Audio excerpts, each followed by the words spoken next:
welcome. I'm Tania. Welcome to the podcast Following Spirit Without Hesitation, stories from Journeys of Deepening Trust. So this is early on in starting the recording of the podcasts, and I would like to share more about some of my own stories, as well as some of the things that are starting to emerge from the conversations that I would like to go a little bit more deeply into. Because I feel it's very important when I have guests on the podcast that it's, their stories rather than a prescriptive, this is what you do to follow spirit. Okay. So one of the things that has come up, I feel, has been something around chronological age and density. So those of us who are older, say over 40, over 50, let's say over 50, came into a world that was much denser. And I think some of us have referred to, the children being born now are just so connected. And those of us who are older, which some people would say call the first wave, it's very much about clearing that density to enable higher frequencies to come in, which then means that those who are younger are able to come in at a higher frequency. And by what do I mean by higher frequency? I'm asking myself that own question. There's less density. There's less density, and by density I mean those sort of karmic entanglements on a collective level. So it's easier to come in and be more connected to your soul, to your spiritual path. And I feel this is really important because I feel those who are older possibly have more grounding or into the earth, but those who are younger can have a much more rapid journey. And I think this is a really important thing that for us to understand, that the level of learning is much more rapid. And by learning, I mean learning about our soul, learning about our spiritual missions, about our purpose. And there is, this sort of faster, if you like, trajectory or of embodying that. And yet, there is this belief system around chronological age, and that doesn't distract from, as I said, the groundedness of those who've been on the path for much longer, as in years.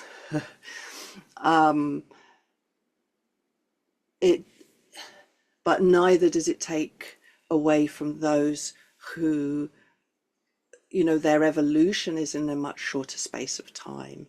And even within that chronological age, some people step onto into the awareness of their spiritual path later in life.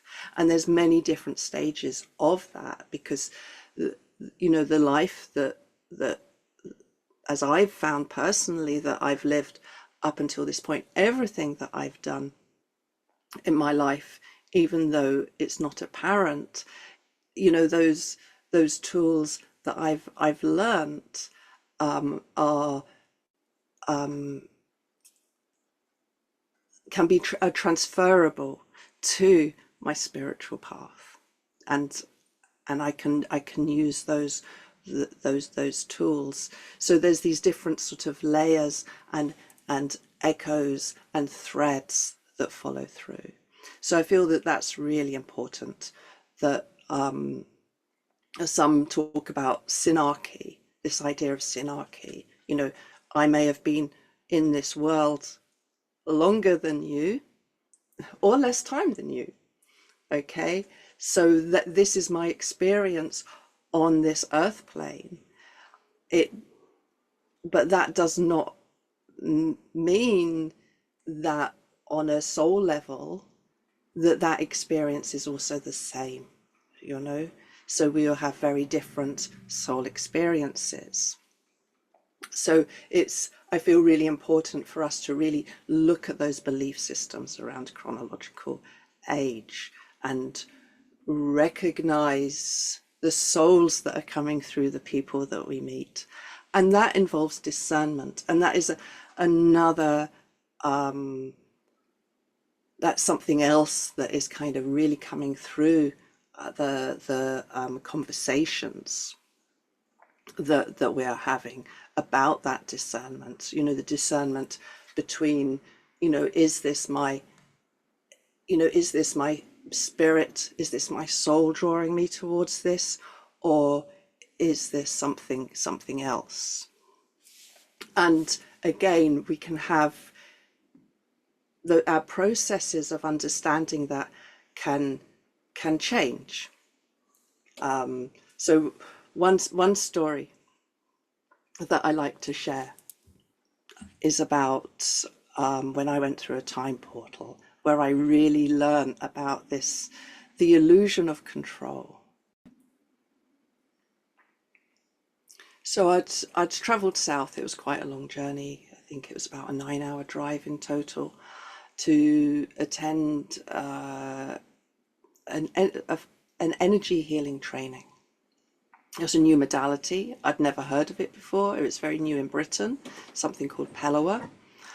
And I was like, why? I was saying to Spirit, why do I need to go to this? Don't I have enough energy modalities? You know, so I was kind of, that was my line of questioning. It's like, I don't need more training. But, you know, I had very clear to go. I was uncertain because it was a very new modality. It'd been taken. There's a beautiful story around this, and I hope that this woman will become one of my guests. But this about how this woman from Australia ended up in Britain and started teaching Pellowah. So it'd been very well known in Australia. And so she was the first person to have brought Pellowah into the UK. So it was one of the most profound weekends of my life. And there's so many, even micro stories within this story of the things that happened and unfolded. But receiving that transmission of going to such a training for such what is an amazing modality was really, really significant. And I later went on to meet the woman who first channeled that when she visited Britain. And I also did my teacher training with her. But when I got to that point, I knew that it was more about meeting her and receiving that activation than it was about that I was going to go on and use this modality. But I didn't understand that at this point in time when I first went to connect with Pellowah. So on my way home, I was driving home. So it's right near the borders of Scotland, and I live in the Highlands. So it's a long journey, and I decided that I would just drive overnight instead of staying the night, because I felt really energized and it felt like the right thing to do. So as I have to go past some quite big cities, and you know, I live in a rural area, I use my navigation on my phone. And, you know, and so I had that all in so that I could, you know, nice and easily get to where I needed to go. That's, well, back home. But And then, so I've been driving for several hours. Yeah, I have breaks. I like to take it easy when I'm driving. So I'd got to this particular roundabout where there's one road that heads north, and there's only one road that heads north to where I am. There's no other road. I couldn't go wrong. You know, once I'm on that road, there's absolutely no way I could go wrong or get lost. It's called the A9, for those of you who know it. So I switched off my navigation, and then I got lost. And I was driving around and I'm thinking, how on earth could I have got lost? You know, it's just not possible. You know, you take a left turn and there you are. Really simple, absolutely no way this could have happened, but somehow it did. And so I switched my navigation back on and I got back to bring myself back there. And I ended up at the same roundabout, but on a different road.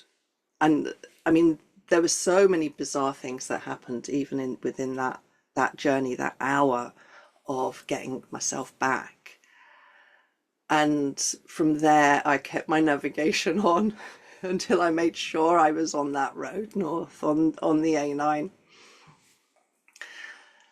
And it was just it's such a bizarre feeling of everything that happened. And I'm like, what is this all about? You know, what is the deeper message behind that? And what I started to realize, because it was such a big curiosity, you know, I got lost for an hour when I couldn't have done. You know, in the sort of 3D anyhow, there was just no way that could have happened. It was really bizarre. And what I realized at that time was that I'd been listening to my guidance. I'd been following spirit. But as soon as I thought I knew what was happening and where we were going and what the purpose was, I would switch it off and take over. I would be in control. And it was like, oh my goodness, I can't believe I've been doing that. But I had been. And it was this expectations, this attachment to outcome. You know, the whole point of, why do I have to go all the way south? I went anyhow, but I thought I had expectations about that. I had an attachment to the outcome of the reason why I was supposed to be going there. When perhaps the whole thing was just to show me where I was still controlling that guidance, where I was doing my best to follow spirit, but unconsciously, on some level, I was then taking control, trying to take over the reins. And so what I realized then was that about this illusion of control. And I've written that I have a blog, and there's many blog posts that I've written about, you know, stepping through this veil of disillusionment. So once I realized that, everything changed for me. As it was, I was in the process of building a website. I cancelled that. I cancelled all of my sessions. I cancelled all of my trainings. I had other various things going on. And I went to Orkney for 3 weeks. And in those 3 weeks, I was then shown other things around the land work that I do that were really significant. And I also channeled a workshop that then is still very much part of the work that I offer today. And so that's such a subtlety. That's one of the reasons I share that's such a subtlety of that moving. It wasn't obvious for me at the time that that's what I was doing. And so there are these moments where our process of what that means, following spirit, changes and shifts. And so it's not always, a straight path. It's not always smooth going. How it looks can change. And also the subtlety of our subconscious and unconscious and ego programming that can really influence that. And that's not, it's part of the path, right? I'm not saying that to try and shame anybody. It is part of the path. It is almost being able to laugh at ourselves and say, I can't believe I did that. And even now I catch myself doing it, and I'm like, I see what you're doing there. And I'm able to sort of realign myself with that. And I'm much better at following that guidance without having any expectation. Because so much has happened to me now where I just know that the outcomes are beyond anything that I could have choreographed for myself. And so that's what I mean in the title or the subtitle about the deepening trust, that's surrendering more and more. And it is a constant process of committing and recommitting to that surrendering and that recognition, which is also the discernment. So discernment just isn't about the people in our lives. It's also, or events in our lives. It's also about our own process and really being able to evaluate that. And within that, within those stories of what I was saying about outcomes, we're not always shown. What I've learned is within that trusting is we're not always aware of the influence or what is unfolding or what is happening or our purpose for being in a place even. I can turn up at a place sometimes and I know I'm supposed to be there, and yet I have no idea why, and I may never know why. That being in the right place at the right time is so significant, and yet we're not always shown why, and yet sometimes we're blessed and we are shown why. One thing I get asked a lot is, how can I justify, and that is the word that's been used, traveling as much as I do? And my reply is, if spirit wants me to do something, I will do it. I don't feel a need to justify the fact that I may travel on a plane, because any belief systems around that are just that, they're belief systems. And I feel if there's a higher purpose and I'm supposed to be there, I cannot allow my belief systems to get in the way of what spirit, the divine, is asking me to do. One time when I was coming back from America, I was given a very, very specific date to return. It was really so strong. And on that plane, I sat next to a young woman who really needed my support, and she had a support dog with her, and the dog also sat partially on my lap, and that was just a really beautiful experience, very profound. And I was really grateful to be shown in that instance when she told me her story, that I knew why I was there. Okay, so we're not always shown that, but I have other stories where I have been shown. And I feel this is also part of that reciprocation. We've spoken about asking. We ask spirit, and to align with us, we're being asked to do something. Here we are, aligning with what Spirit has asked us to do, and so we can continue, provide me with the means, and request that support. But there's also, it's still a reciprocative relationship. And so I feel that these events, these connections, often with strangers, and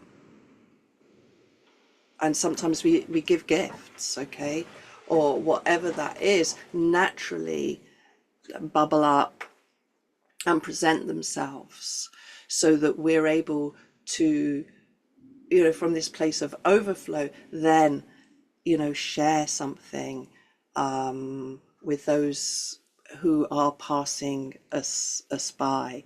And this, I feel, is that reciprocation,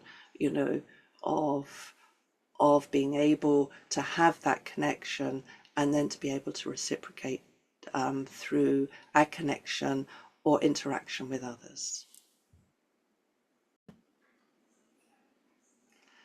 So something else that came up, which is like a real curiosity for me, it was a really good point one of my guests made, was about timing.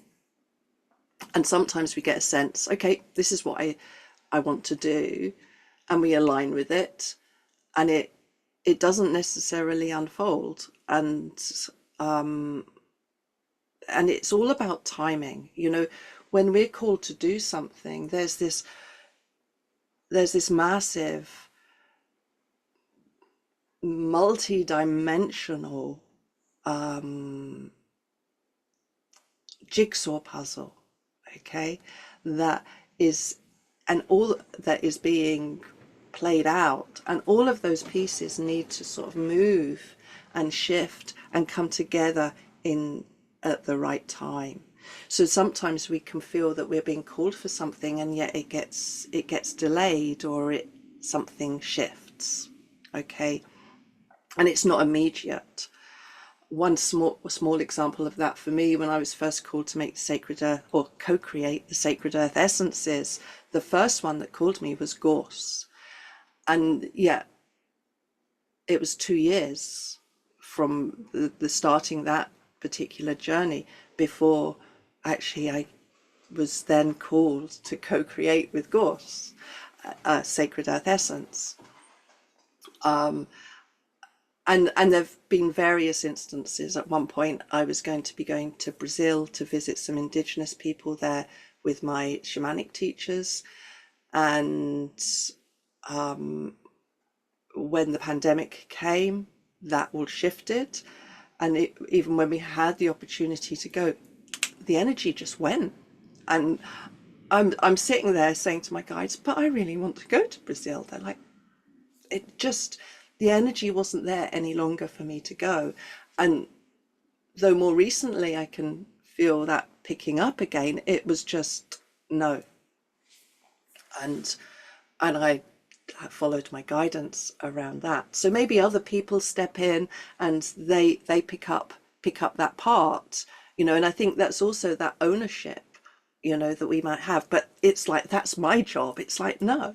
Things shift and change, and if that means you're being put into, another mission, if you like, or another place where you're better suited, and that realignment happens, that is what happens.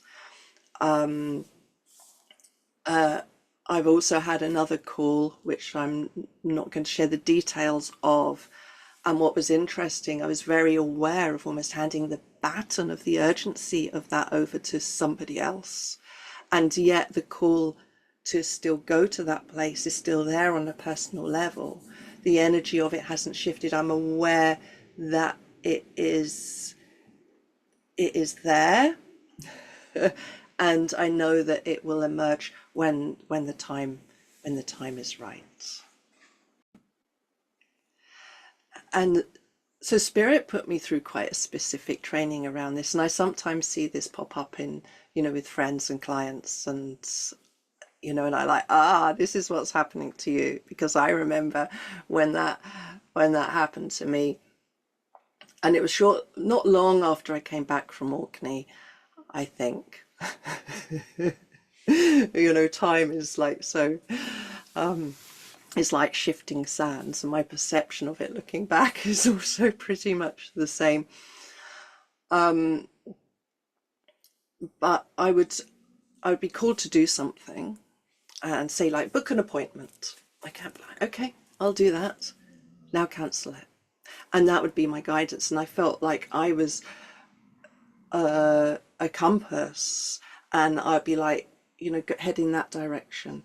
Now go in that direction. And it was almost like so that I could become so fine tuned and recalibrated to the point that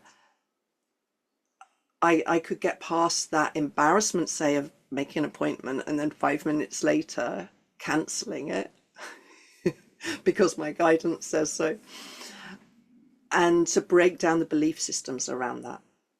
And so this recalibration, and I remember the weeks of that until it's like, okay, that's what that's about. And I appreciate the training, and so when we go through these processes, they are very much about, you know, what belief systems are coming up to block you, to prevent you from doing that, and looking at those, exploring those, and seeing, okay, this is what's getting in my way between me and following that guidance. And another time, Spirit took me through some woods, and I know these woods quite well, but there's an area of wind blow, which technically is dangerous, but I've done a lot of tree work and I'm familiar with wind blow. So, and it was quite well established. It wasn't recent. And so Spirit guided me through these woods. And what I was shown as I was taken through these woods, you know, you come up to a point where you think it's blocked, and there was always a way through. The deer had already gone through it before me. There was always a way through. Even if it meant having to get down on my hands and knees, even if it meant actually walking along trees, you know, so going higher up. But there was always a way through.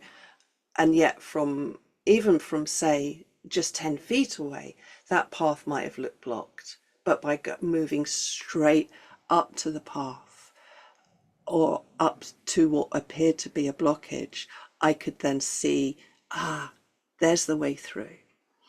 And so that was another training for me, again, following my guidance of learning that.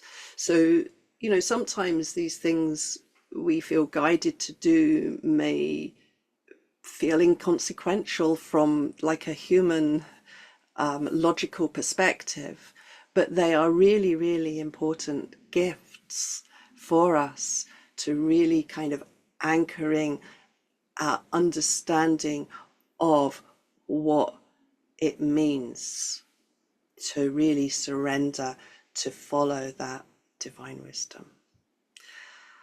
So those are a few of my stories. I'm so delighted with all that's unfolding in the podcast. I'm really grateful for everybody who's been a guest, who is agreeing to be a guest, and to all of those of you who are watching and listening.